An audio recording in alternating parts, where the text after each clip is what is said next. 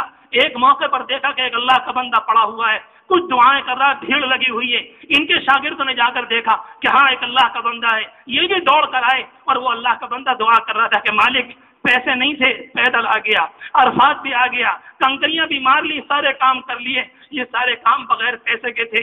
اللہ قربانی کے پیسے نہیں ہیں، میں قربانی نہیں کر سکتا، آپ سے بھیک مانگتا ہوں، میری جان کا نذرانہ قبول کر لیں۔ مورخین لکھتے ہیں کہ اسی وقت انتقال ہوا اور رب العالمین کو بندہ پیارا ہو گیا۔ یہ ادائیں ہیں لینے کی۔ حضور پاک علیہ السلام نے اپنے زمانے میں آخری حج کے موقع پر 63 اونٹ اپنے ہاتھ سے ذبح کیے، تقریباً 100 کیے تھے، باقی حضرت علی نے جس موقع پر آپ ذبح کرنے کے لیے آئے اور آپ نے چھری کو ہاتھ میں لیا، روایت موجود ہے ہر اونٹ ایک دوسرے کو دھکا دے رہا تھا اور اپنی گردن کو کر رہا تھا۔